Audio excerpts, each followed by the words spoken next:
우리 기독교인들이 성경 다음으로 많이 읽는 책 중에 하나가 17세기 영국의 청교도였던 존 버년의 철로역정입니다.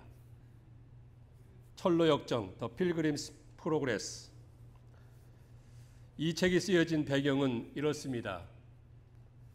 존 버년이 열정을 가지고 그 청교도 신앙과 복음을 전파하니까 핍박자들이 그를 붙들어서 감옥에 가두게 됩니다. 감옥에서 그는 무작정 시간을 보내고 있는데 얼마나 답답했겠습니까? 그는 하나님께 기도하기 시작하였습니다. 하나님, 저는 제 생명 다하는 그날까지 복음을 전하다가 하나님 나라 가고 싶습니다. 그러니 속히 이곳에서 나갈 수 있게 해 주시옵소서. 이와 같은 기도를 하였던 것입니다. 이 기도에 어느 날 그는 세미한 주의 음성을 듣게 됩니다. 그 세미한 주의 음성이 오늘 본문에 있는 말씀과 같이 고린도후서 12장 9절, 내 은혜가 내게 족하도다. 이는 내 능력이 약한 데서 온전하여 짐이라. 라는 그런 주의 음성을 듣게 됩니다.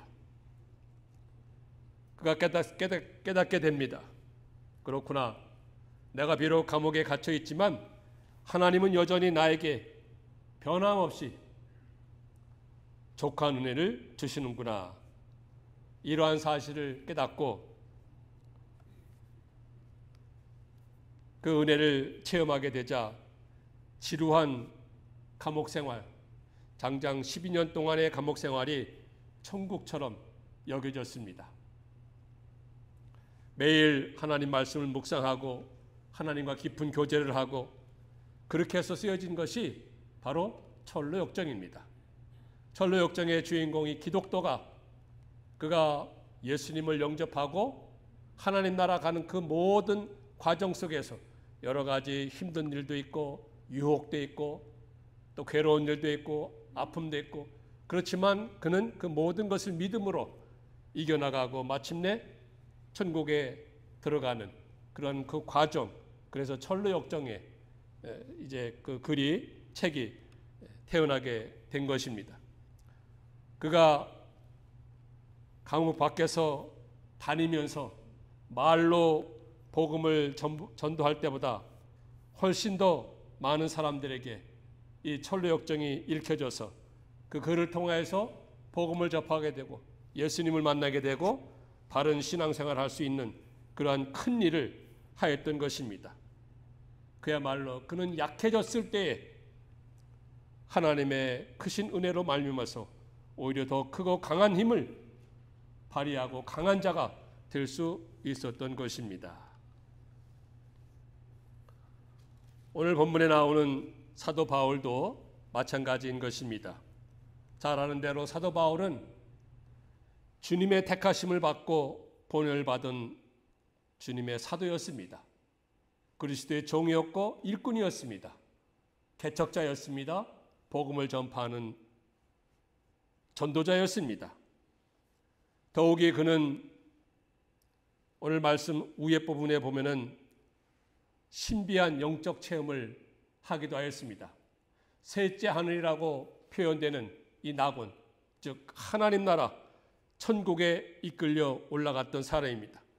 그곳에서 말로 형용할 수 없는 정말로 신비롭고 놀라운 모습을 직접 눈으로 목격하고 체험하였던 사람입니다. 그래서 기독교 역사상 가장 위대한 인물이라고 말할 수 있지만 그에게는 그의 육체를 괴롭히고 아픔을 주는 가시가 있었습니다. 육체의 가시. 사단의 사자라고 표현하고 있는데요. 육체의 가시가 그를 늘 괴롭혔습니다. 아픔을 주었습니다. 고통을 주었습니다. 힘듦을 주었습니다. 그 육체의 가시, 그것이 무엇인지는 성경에 직접적으로 기록되지 않았기 때문에 정확히는 알 수 없습니다. 하지만 간접적으로 볼 때에 많은 성경학자들이 그가 가지고 있었던 고질적인 눈병이라고 말하고 있습니다. 그 고질적인 눈병, 그래서 갈라디아 교인들은 그에게 자기들의 눈을 뺏어라도 줄 정도로, 주고 싶다고 할 정도로 그에게는 고질적인 눈병이 있었습니다. 그 눈병이 그의 육체의 가시가 되어서 늘 괴롭히고 아픔과 고통을 주고 힘듦을 주고 괴로움을 주었던 것입니다.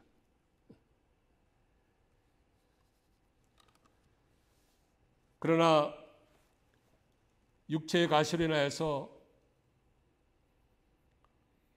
약할 수밖에 없고 또 낮아질 수밖에 없었지만 그는 그 약함을 오히려 강함으로 바꾸었습니다. 약한 자가 강한 자가 된 것이었습니다. 무엇을 통하여서요? 바로 그 육체의 가시를 통하여서, 가시로 말미암아서, 가시로 인하여서 그는 약한 자가 강한 자가 된 것입니다. 여러분, 누구에게나 또 어느 가정에게나 이런 육체의 가시가 있기 마련입니다. 그 가시로 인하여서 괴롭고 힘들고 약해질 수밖에 없을 때 우리는 과연 어떻게 하겠습니까? 어떻게 하시겠습니까? 사도 바울은 말씀을 통하여서 어떻게 하였는지 우리가 살펴보기를 원합니다. 그가 어떻게 하여서 강한 자가 되었는지, 그 강해지는 비결이 무엇인지 살펴보면서 오늘 우리도 약한 가운데 있을지라도 강한 자가 되는, 강한 사람이 되는 그러한 놀라운 축복의 은혜가 있게 되기를 간절히 소망합니다. 그럼 첫 번째로 강해지는 비결이 무엇입니까? 그것은 사도 바울은 하나님께 나아가서 간구하였습니다. 하나님께 나아가서 간구하였습니다. 오늘 말씀 8절에 보니까요. 이것이 내게서 떠나가게 하기 위하여 내가 3번 주께 간구하였다 하였습니다. 이 육체의 가시가 내게서 떠나가게 하기 위해서 그는 하나님께 3번 간구하였던 것입니다. 3번이라 하여서 딱 1번, 2번, 3번 이렇게 하고 끝냈다 하는 그런 뜻이 아니라 이 3번이라고 하는 것은 정말로 하나님께 나아가서 매달리듯이 간절히 간구하였다는 것입니다. 간절한 마음으로 간구하였던 것입니다.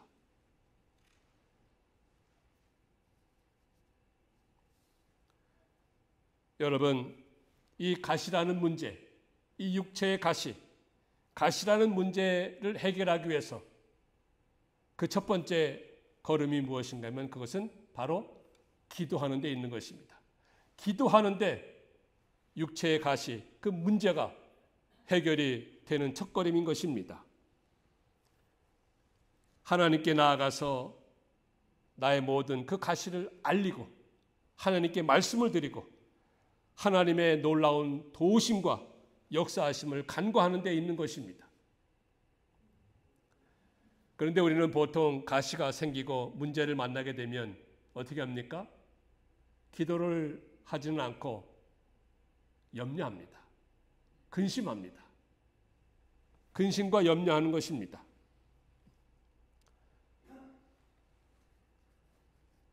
예수님께서도 이러한 저희들을 향하여서 뭐라고 말씀하십니까? 너희가 염려한다고 너희 키를 한 자나 더할 수 있느냐? 너희가 염려한다고 너희 생명을 한 시간이라도 더할 수 있느냐? 라고 말씀하지 않았습니까? 또한 빌립보 4장 6절에 보니까 아무것도 염려하지 말고 오직 모든 일에 기도와 간구로 너희 구할 것을 하나님께 감사함으로 아뢰라고 하였습니다. 하나님께 감사함으로 아뢰라. 기도와 간구로. 여러분, 전능하신 주님을 믿는 우리에게는 염려가 있을 수 없습니다. 전능하신 하나님, 저희들의 모든 발걸음을 인도해 나가시는 그 하나님을 믿는 우리에게는 염려와 걱정이 있을 수가 없습니다. 오직 우리에게 있는 것은 기도의 제목뿐인 것입니다. 그 모든 것이 우리의 기도의 제목이 되는 것이지 염려나 걱정이 되는 것이 아니라는 것입니다. 다시 반복하겠습니다. 우리 믿음의 성도들은 염려해서는 안 되는 것입니다. 우리에게는 염려가 있을 수 없습니다. 우리에게 있는 그 모든 것은 바로 기도의 제목일 뿐인 것입니다. 믿습니까? 기도의 제목을 가지고 하나님께 나아가서 하나님께 간청하고 요청하고 부르짖고 간구하면 하나님께서는 그 모든 것을 들으시고 신실하셔서 우리의 간구를 들어주시고 그야말로 작은 신음에도 응답하셔서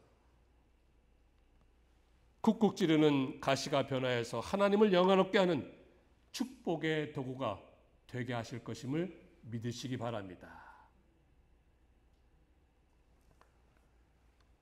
힘든 일을 만났습니까? 삶이 곤고합니까? 삶이 가랍니까? 기도하십시다. 간구하십시다. 간청하십시다. 간절히 부르십시다. 그리하면 주님의 은혜가 생수같이 우리에게 부어주셔서 또한 우리를 그야말로 은혜의 강가로 인도해 주셔서 메마르고 갈급한 삶을 촉촉하게 적셔 주실 것을 믿습니다.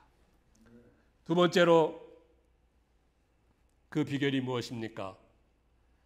그것은 기도하는 가운데 은혜를 받아야 하는 것입니다. 사도 바울은 이렇게 기도하는 가운데 큰 은혜를 받았습니다. 바울이 육체를 괴롭히는 그 가시를 제거해 달라고 간구하지 않았습니까? 나에게 있는 이 육체의 가시, 날마다 쿡쿡 찌르고 나를 괴롭히고 힘들게 하고 아픔을 주고 고통을 주는 이 가시, 이 문제 제거해 달라고 하나님께 간구하였습니다. 하지만 그에게 돌아오는 답변은 내 은혜가 내게 족하도다. 내 은혜가 내게 족하도다. 그의 가시는 해결되지 않았습니다. 그의 가시는 제거되지 않았습니다.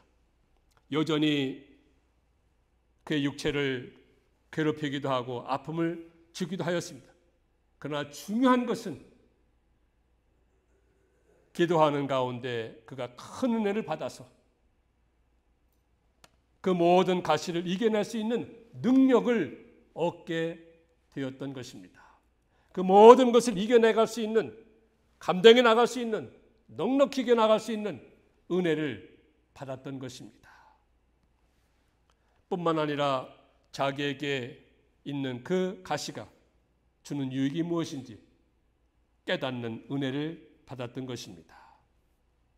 그래서 이러한 은혜, 이러한 능력을 얻을 때 그 모든 가시를 이겨나갈 수 있고 강한 자가 될 수 있는 비결이 되는 것입니다. 여러분, 우리를 사랑하시는 하나님이신데 아무런 의미 없는 가시를 하나님은 주시지 않습니다. 모든 것을 통치해 나가시고 다스려 나가시는 그 하나님께서 정말로 사랑하시는 우리 당신의 택한 백성들인데, 하나님의 자녀들인데 우리에게 있는 그 육체의 가시, 그것이 무엇이든지 간에 아무런 의미 없이 우리에게 허락하시는 것은 아무것도 없다는 것입니다. 거기에는 반드시 의미가 있는 것입니다. 우리에게 뭔가 필요하기 때문에, 우리에게 뭔가 유익을 주시기 위해서 하나님께서 허락하심을 믿어야 하는 것입니다. 그럼 우리에게 필요한 것이 무엇입니까? 우리에게 뭔가 유익을 주기 위해서 허락하신 그것이 무엇입니까? 그것은 첫째로 그 가시로 인하여서 우리가 하나님을 찾게 되고 하나님께 가까이 나가게 하기 위함입니다. 하나님께서는 당신이 보시기에 우리로 하여금 하나님을 가까이 하게끔 하기 위해서, 하나님을 찾고 하나님께 부르짖고 하나님께 나아가게끔 하기 위해서 우리에게 잠시나마 또 하나님의 정한 때에 우리에게 이런 육체의 가시를 허락하신 것입니다. 사도 바울은 자기에게 있는 그 육체의 가시 때문에 하나님께 더욱 가까이 나갔고 하나님을 찾고 하나님께 부르짖었던 것입니다. 우리가 잘 아는 누가복음 15장에 탕자가 나옵니다. 이 탕자가 자기가 강할 때에는 아버지의 품을 떠났어요. 아버지의 품을 멀리 떠났습니다. 자기가 강하다는 증거였습니다. 아버지에게서 그 모든 재산, 그 유산을 다 받아가지고 아버지 품을 멀리 떠났습니다.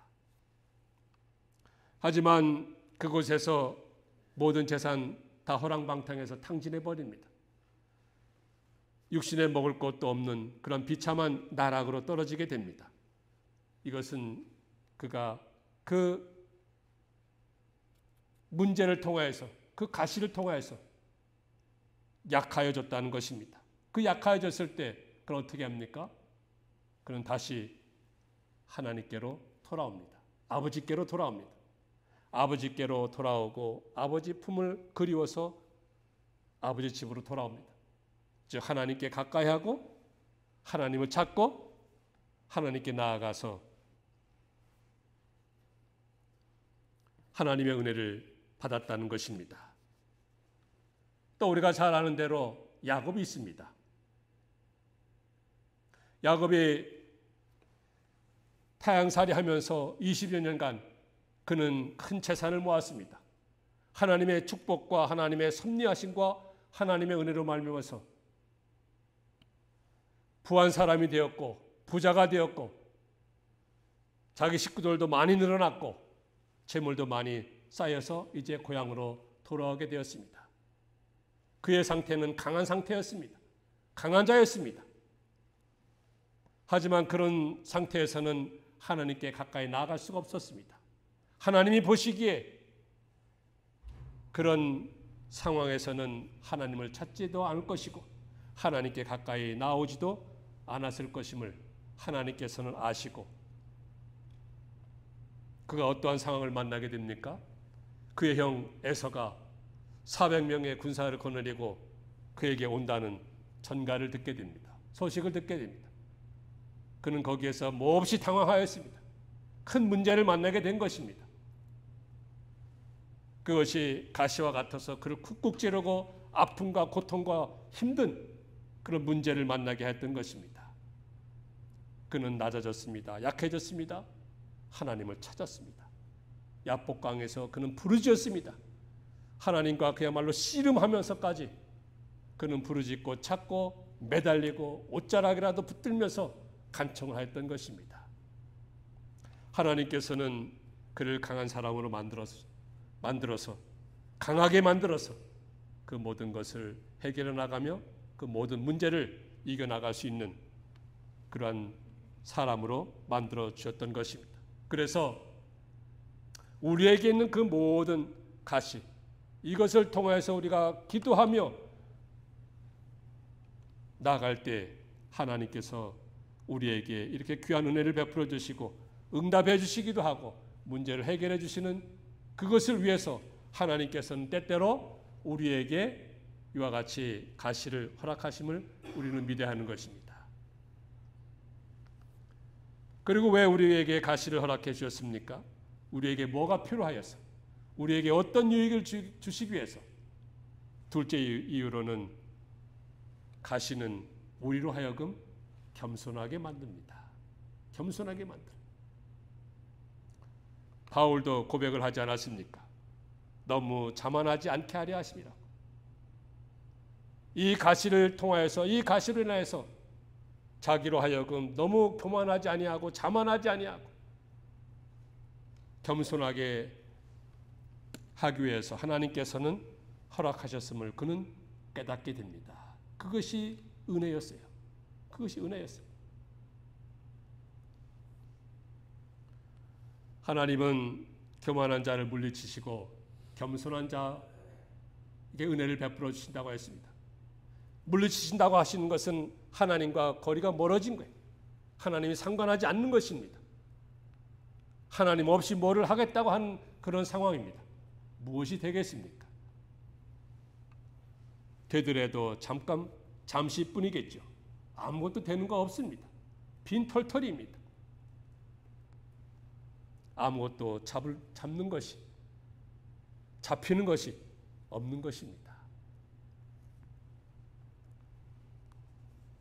겸손한 자에게 하나님이 은혜로 함께 하시는 거예요. 전능하신 하나님, 모든 것을 다 아시고 하나님께로 가까이 하게 하고 하나님을 찾게 만들게끔 하기 위해서 우리로 하여금 겸손하게 만드신다는 것을 우리는 깨달아야 하는 것입니다. 그래서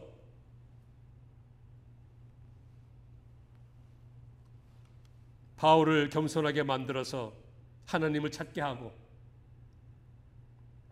하나님의 능력을 덧입게 하고 하나님으로 말미암아서 그 모든 일을 감당해 나가게끔 하셨던 것입니다. 여러분, 바울에게는 정말로 자만하든지 교만할 수 있는 그러한 여건을 많이 가지고 있었습니다. 빌립보 3장에 보니까 그는 태어나서 8일 만에 할례를 받았다고 했습니다. 이스라엘 사람이라고 했습니다. 히브리 사람이라고 했습니다. 그는 정말로 하나님의 택한 백성이라고 합니다. 선민이라는 것입니다. 베냐민 지파, 즉 순수 혈통을 가지고 있었다는 사람입니다. 그리고 무엇입니까? 율법에 의로는 흠이 없는 자라고 당대 최고의 학문인 그 가말리엘 학파에서 모든 학문을 배웠던 사람입니다. 그리고 히브리 말이라든지 헬라 말이라든지 2개 국어, 3개 국어에 정말로 능통하였던 사람이 사도 바울이었습니다. 이런 모든 육신의 조건과 여건을 볼 때 그는 자만할, 자고할, 교만할 그런 조건을 가지고 있었던 사람입니다. 그렇기 때문에 하나님께서는 그를 낮추고 겸손하게 만들기 위해서 육체의 가시를 주셨던 것입니다. 그 육체의 가시를 통하여서 하나님은 그를 겸손하게 만들고 겸손할 때 하나님이 함께 해주시고 전능하신 하나님이 그와 함께 해주시니 그는 모든 것을 감당해 나가는 그런 능력의 사람이 되었던 것입니다.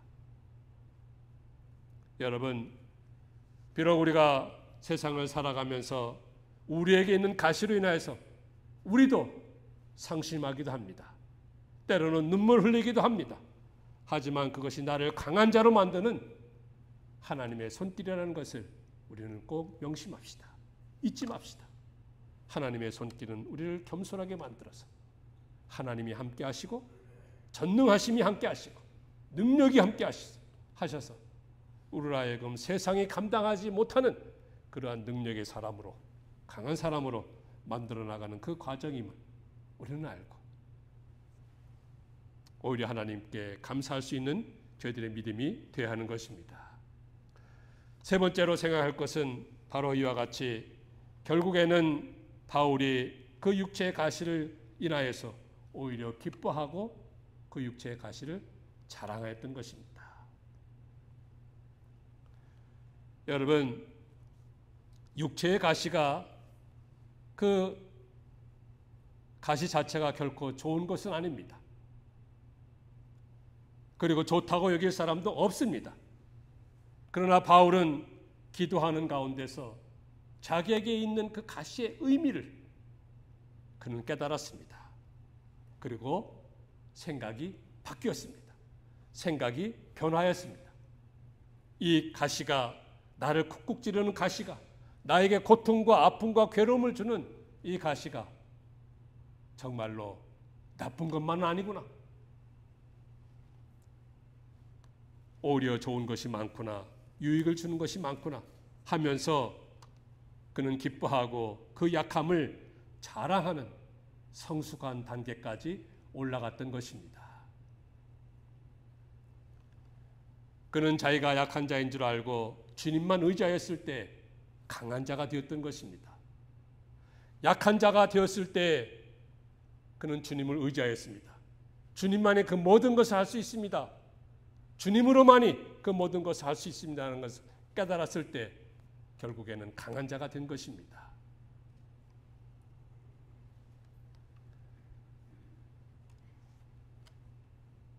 빌립보서 4장 13절에 있는 말씀과 같이 그는 주 안에서 모든 것을 할 수 있는 능력자가 된 것입니다. 내게 주시는 능력으로 그 모든 것을 할 수 있는 그런 강한 사람이 되었고 능력자가 되었던 것입니다. 바울에게 있는 그 육체의 가시는 어찌 보면 마치 손해를 주는 것 같지만 그러나 하나님은 오히려 더 많은 것을 그에게 더해 주셨습니다. 자기에게 있는 그 육체가 어찌 보면 손해를 주는 것 같고 피해를 주는 것 같지만 하나님께서는 그것을 통하여서 그에게 더 많은 것으로 더 값진 것으로 부어주셨던 것입니다. 이렇게 하나님을 사랑하는 자, 곧 그 뜻대로 부르심을 받은 자에게는 모든 것이 합력하여서 선을 이루시는 그 하나님이 계시기에 오히려 기뻐하고 감사하고 자랑하였던 것입니다. 여러분,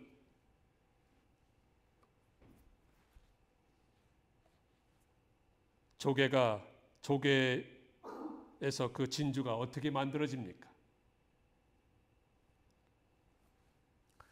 바닷가에 조개가 있었습니다. 그 두 개의 조개가 대화를 하였습니다. 한 조개가 얼굴을 찡그리면서 옆에 있는 조개에게 자기의 그 괴로움과 아픔을 호소하였습니다. 내 몸속에 가시가 있나 봐.